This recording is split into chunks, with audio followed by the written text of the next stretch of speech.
Olá, pessoal do sexto ano, aqui é o professor Peterson da disciplina de Educação Física e vamos nesse vídeo dar uma retomada sobre o nosso assunto de práticas corporais de aventura.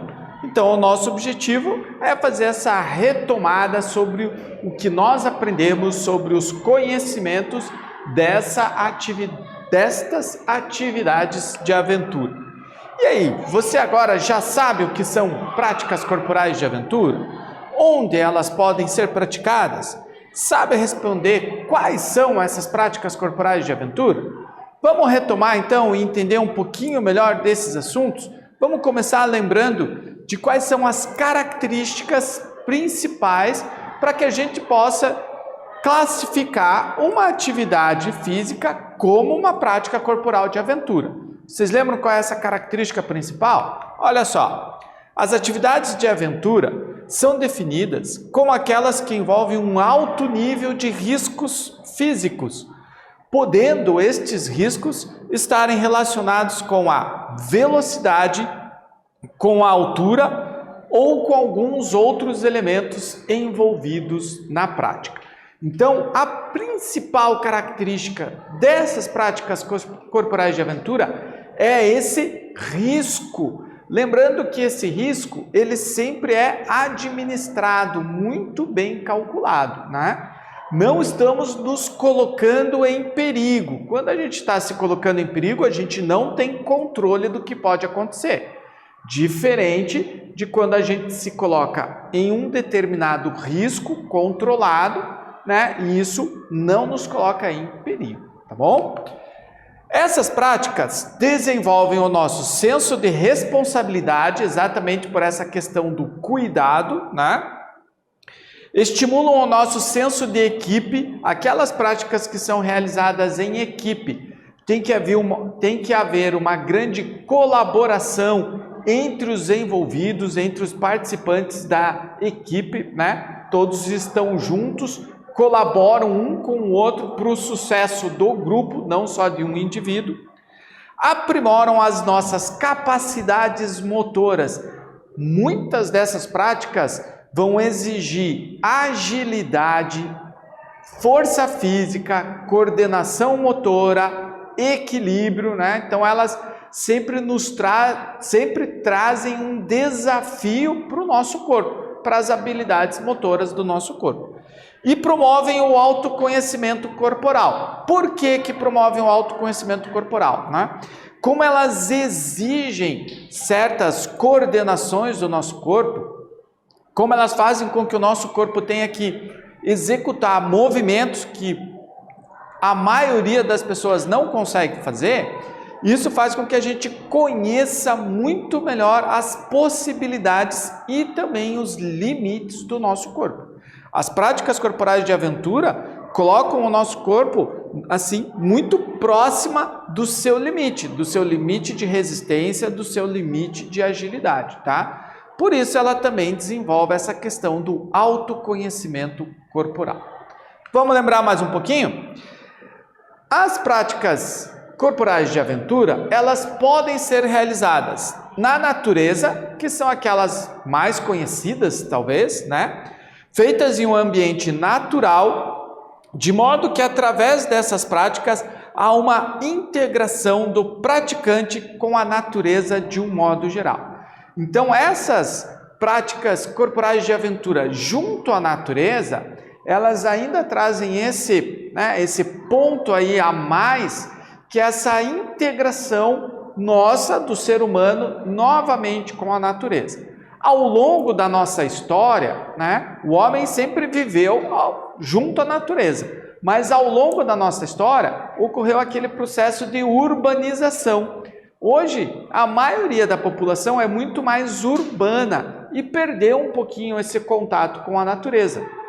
Uma possibilidade de a gente retomar esse contato com a natureza, de retomar essa integração com a natureza, é através de algumas práticas de algumas práticas corporais de aventura que são realizadas junto à natureza. Então essas práticas também têm esse objetivo de religar o homem à natureza, ok?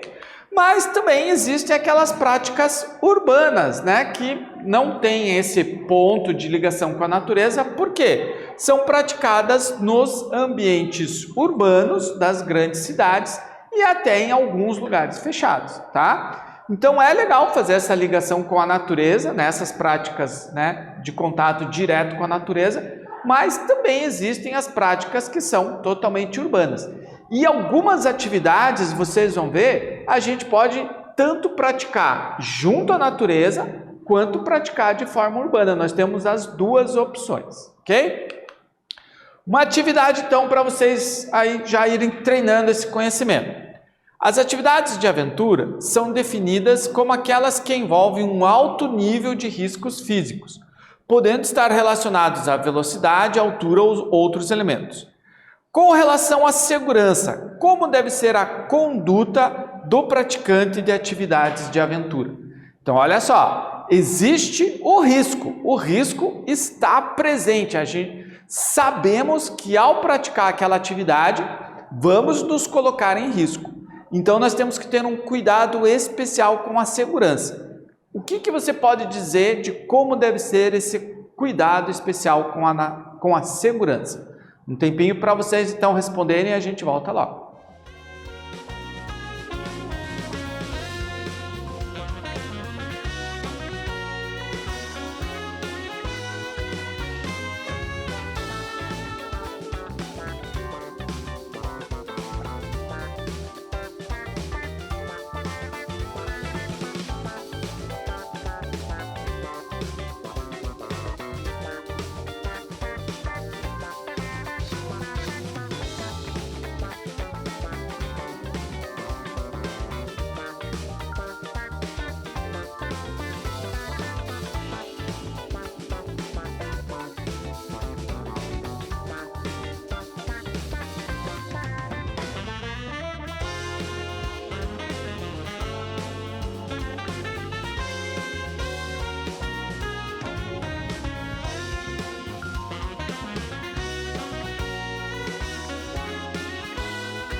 Muito bem, pessoal. E aí, você conseguiu relacionar aí o que nós temos de segurança para essas práticas?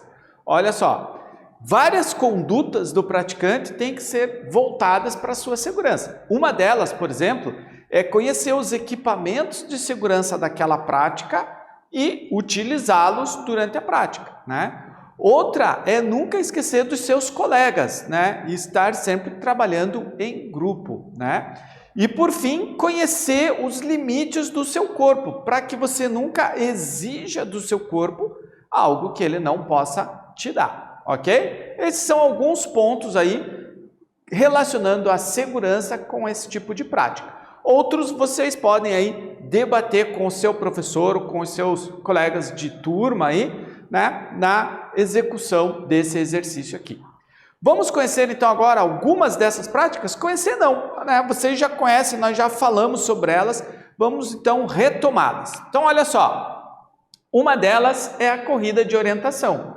A corrida de orientação é uma daquelas atividades que está diretamente relacionada com a natureza, mas já existem competições mais urbanas, né? Por exemplo, realizadas em parques ou em praças, ou mesmo um circuito urbano, né? Mas na sua forma mais natural, ela faz aquela conexão com a natureza. Então a corrida de orientação é a arte de navegar por terras desconhecidas com o auxílio de um mapa topográfico e uma bússola, onde está marcado o percurso que deve ser realizado no menor espaço de tempo possível. Principais características da corrida de orientação, né? Os praticantes não conhecem o local onde a prova vai acontecer. No início da prova, recebem um mapa onde estão marcados o ponto de início, os pontos de registro que ele deve passar e o final da corrida, tá? Utilizando a sua bússola e esse mapa, né, entregue pela organização, ele deve tentar fazer esse percurso o mais rápido possível, sem deixar de passar por nenhum daqueles pontos de cronometragem, né? Normalmente os pontos são marcados por esse prisma laranja e branco que ele tem que passar ali, registrar o cartão dele e depois continuar na prova, ok?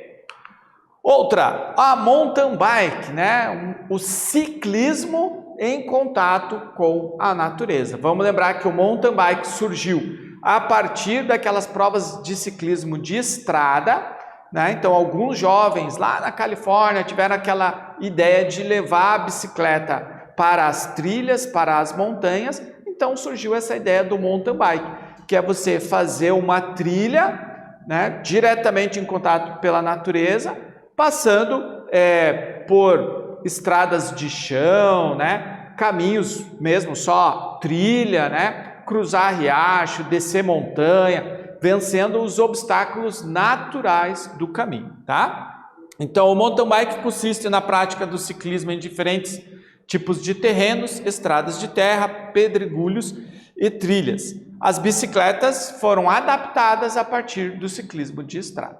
Lembrando que o mountain bike ele já é inclusive uma atividade presente nas Olimpíadas, né? É uma das modalidades do ciclismo dentro das Olimpíadas. Em duas modalidades de mountain bike que nós temos na Olimpíada, né? O cross country, que é esse mountain bike mais tradicional, e o BMX, que é aquela corridinha mais curta, daí numa pista montada, né? Construída, uma pista de terra construída, que o atleta tem que vencer aquele que for o mais rápido, tá bom? Então esse é o mountain bike. Acredito que muitos de vocês até tenham essa bicicleta de mountain bike aí, porque ela ficou muito popular, né, mesmo como uma opção urbana, né, de andar de bicicleta. Outra é a natação em águas abertas, mais uma atividade que coloca, né, o ser humano em conexão direta com a natureza. Então a natação de grandes distâncias, realizada em lagos, rios ou mar aberto, normalmente toma a forma de travessias ou provas de mar. Lembrando que a natação de águas abertas foi o início da natação, né? O ser humano aprendeu a nadar nas águas abertas e começou a competir em águas abertas. Depois é que vieram as piscinas, a construção das piscinas e essa natação que a gente conhece hoje, tá? Mas a natação de águas abertas, ela continuou sendo praticada, né? E tem essa característica dessa natação de grandes travessias, grandes distâncias, normalmente as travessias, ok? Vamos falar agora um pouquinho daquelas atividades mais urbanas. Então, uma delas é o slackline, tá? O slackline é aquela fita esticada sobre 2 pontos. Muito comum a gente ver o pessoal fazendo isso nos parques, né, das cidades, né? É uma das atividades que a gente tem mais controle para fazer, então ela vem se adaptando muito para ser urbana. Existem várias formas de fazer isso, né? O slackline sobre a água, o slackline de longa distância, de altura, mas o que está se tornando mais popular é aquele slackline que você realiza ainda algumas manobras em cima da fita. Bom, além do slackline, o skate, né? Esse com certeza muito conhecido por vocês, a famosa prancha de madeira com rodas, é conhecida no Brasil como skate, mas nos Estados Unidos ela é chamada de skateboard. Significa patins numa prancha. Lembrando que meio confuso aí, né, a origem do skate, mas uma das versões mais conhecidas é que ela surgiu entre surfistas da Califórnia que, quando o mar não dava onda, adaptaram as pranchas numa rodinha para tentar treinar, né, as manobras que faziam no mar, fazer em cima daquela prancha. E assim que foi surgindo a ideia do skate. E lembrando que o skate, na Olimpíada de Tóquio 2020-21, né, se tornou esporte olímpico. Né? Tivemos competição de skate nessa Olimpíada, né, na categoria parque, né, e na categoria street, né, as duas categorias que nós tivemos competições de skate pela primeira vez numa edição dos Jogos Olímpicos, né? Beleza? A próxima, a escalada esportiva, outra modalidade que também estreou nos Jogos Olímpicos, né, na edição Tóquio 2020-2021. A escalada, a gente quando fala de escalada, a gente vai lembrar do quê? Daquela atividade de subir montanha, né? Ou de escalar paredão na montanha. Mas existe aquela escalada indoor, em cima de paredes artificiais que contém aquelas agarras de resina, né? Então essa é a chamada escalada esportiva. Então foi um esporte que surgiu na década de 70 na Ucrânia, com a ideia de treinamento dos escaladores de montanha, tá? Hoje ele conta com diversas modalidades, podendo ser praticado junto à natureza, mas também em paredes artificiais. Então existem competições, né, que utilizam essas paredes artificiais e tem várias alternativas aí, né? A competição de speed, quem consegue escalar mais rápido, a competição de dificuldade, né, quem consegue seguir mais alto na parede, né? A competição, né, essa que a gente está vendo aqui, a competição do boulder, né, que é quem consegue realizar aquele caminho da melhor forma possível, né? Então, essas competições aí que você tem muito mais controle da parede, do nível de dificuldade e tal, é a chamada escalada esportiva em parede artificial, tá?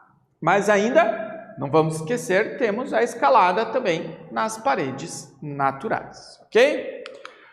E daí o Le Parkour, né? Esse acho que todos vocês já fizeram algum tipo de Le Parkour aí, né? Quando você pula o banco da sua escola, né? Passa por cima daquela mesa ou mesmo por baixo, sobe a escada pulando 2 degraus, né? Escorrega pelo corrimão da escada. Tudo isso são técnicas do parkour, né? Então o parkour é uma modalidade que significa a arte de deslocar-se de um ponto para o outro rapidamente, usando técnicas para saltar os obstáculos como rampas, escadas, muros, corrimãos, calçadas, árvores, qualquer lugar onde você possa escalar e explorar apenas os recursos do corpo de forma ágil e superando os seus limites. O parkour é uma atividade essencialmente urbana, né? Porque a proposta dele é utilizar o mobiliário urbano da cidade como obstáculo. Mas ele também pode ser realizado junto à natureza, né? O mais comum é a modalidade urbana mesmo. Não existe competições de parkour, né? A ideia é só realizar o desafio, você traçar a sua rota e superar os obstáculos que aparecem na rota, ok? Segunda atividade nossa, então, agora você já conhece algumas práticas corporais de aventura. Escolha uma que você mais se identifica e faça uma pesquisa sobre possíveis locais para essa prática na sua cidade ou nas proximidades da onde você mora. Então eu quero que vocês pesquisem se existe alguma opção dessa prática que você gostou aí próximo do local aonde você mora, ok? Um tempinho então para vocês tomarem aí as suas anotações e iniciar a sua pesquisa. A gente volta logo.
Lembre de pesquisar aí perto de você, tá bom? Para você, a ideia seria que talvez até você fosse nesse local para conhecer o pessoal que pratica, né? Que faz essa atividade aí de aventura pertinho da onde você mora, ok?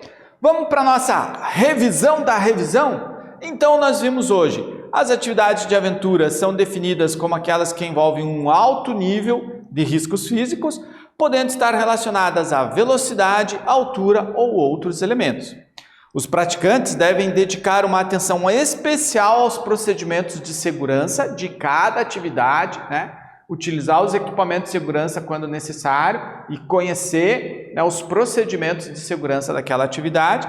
E essas atividades devem ser praticadas com responsabilidade, né? Não podemos ir com aquela ideia de quanto mais radical, melhor. Não, a gente tem que ter responsabilidade e, a partir da responsabilidade, conquistar a nossa liberdade para realizar as atividades. Beleza, minha gente?